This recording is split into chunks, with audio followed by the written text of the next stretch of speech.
Alright, what is up, guys? Welcome back to the channel. And so we got another tournament. I know it's kind of like almost back to back, but me and my friend went down to a different locals, DZ Comics. The turnout is a lot better than at my locals, but I will still be doing a tournament video over that whenever that happens, which should be this Sunday. So yeah. So basically it was a 5-round tournament. I actually did pretty good. Like, honestly, if I won one more, I could have probably gotten like top 8. I did also want to clarify what my intents are with this series. It's just kind of like I guess to show my journey in like more just kind of like sit down video format. Not like I don't got the technical skill to or the money to like just buy a camera and film every single duel. But basically, my goal is to at least try and end this series with like a first place win in a tournament, and then by then I hope I would at least have somewhat a regular stream of content. It doesn't have to be like necessarily good content, but it has to be like content, you know, like deck profiles, box openings. So yeah, let's just start off with round 1. Round 1, I was able to push into a game 3. First game, it was against Code Talkers, which like I have some niche experience with because one of my friends is building Code Talkers, except this wasn't kind of like a beatdown or kind of like a negate. This was just, it was like a lockdown build of the extra monster zones. So he was able to form the U, and I basically couldn't even summon from the extra deck the first time. So then it was like game 2. And then he had me on the ropes, and then I was able to get the luckiest draw of a quick launch and just basically go combo and just kind of like kill him there. Third game, it was a struggle. I had a strategy. I could at least maybe done something, but he had a Mechanic Crusadia Avermax. I couldn't have done anything. I couldn't get rid of the U. So, and Crusadia Avermax makes it to where he's the only monster on the field that can be attacked. So I couldn't really do much. So that was a loss, but we were able to push into a game 3, which, like, in my eyes means that, like, the deck has potential. It could have won that matchup under different circumstances, which is all you're really trying to, like, hope for. Then we go into game 2. A lot more hopeful Madolches. I've never played against Madolches in my life. Don't even know what the deck gimmick is. None of that. Quickly, I learned that, like, they don't really leave the field. They just get shuffled back in. They just get shuffled back into the deck. So it's like, in terms of resource management, that's it's like great. Yeah, but I was able to beat the dude both times. I don't even think it pushed into a game 3. But I will say he like definitely knew the deck, and as I was looking over, like watching him like play, I literally saw like a AA Zeus, and I was like, whoa, how do you do that with Madolches? I was like kind of impressed, to be honest. Like AA Zeus in a deck like that, it's like, whoa.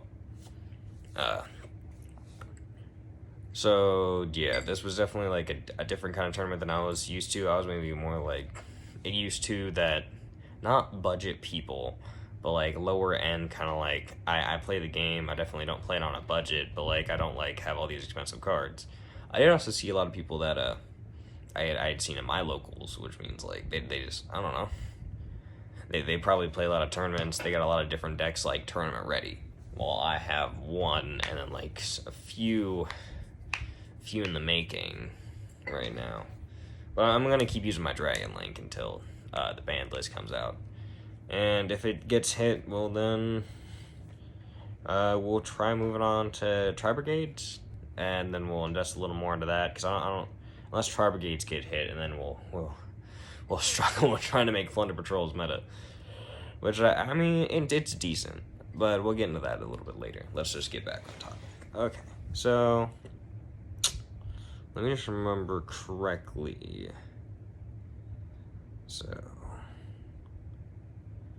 what was game 3 again? Okay, game 3 was against this Tri-Brigade player. He was very nice. Me and my friend had been talking to him like before, and then like my friend had just had to play him, and he was like, I just got my butt whooped, man, because he was still playing that kind of like mixed match Monarchs. I mean, it was a little more like streamlined.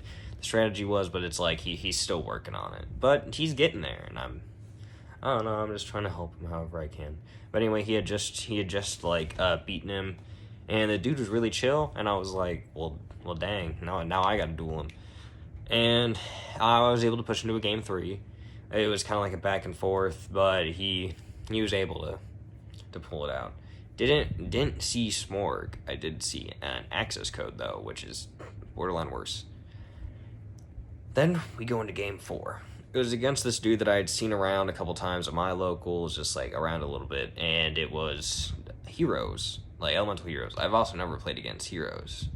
I think I was very lucky that I did not see Malicious Bane once, because I know he had it, but I did not see it ever summoned, which I think I was very lucky for.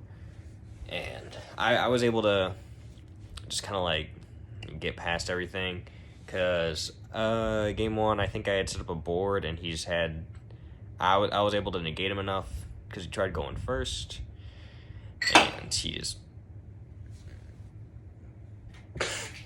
and he just had almost like scoop.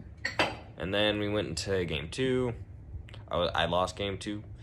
But then we went to game 3. I was just barely able, due to time, to like get enough in, and yeah, so I won that game. So that was very nice. Next game was against this guy who played Salamangreats. I mean, he was very, he knew the deck. He was like very nice, but yeah, he was very nice. Like everyone there was really nice. Like, don't get me wrong, no one was mean. But he definitely spent a lot of money on the game. Like, I saw a lot of expensive cards. I never played against Salamangreats either. I didn't know that they were like kind of repressive if you let them be, which I sadly understood after that game. So game 1, basically, I was able to kind of set up my board a little bit, and then he basically just like scooped. He was like, game 2, and that made me very hopeful, because I was like, I already got one game in, I just needed to win another, and that's where my ignorance showed, since I do not know how Salamangreats work. And even if I was able to get up a board, he was able to knock it down, sadly. So I lost game 2, because he went first, and he was able to get kind of like his setup. I went first after that, and I thought, hey, if I win this game, I think I might be able to get into the top 8, which realistically I could have.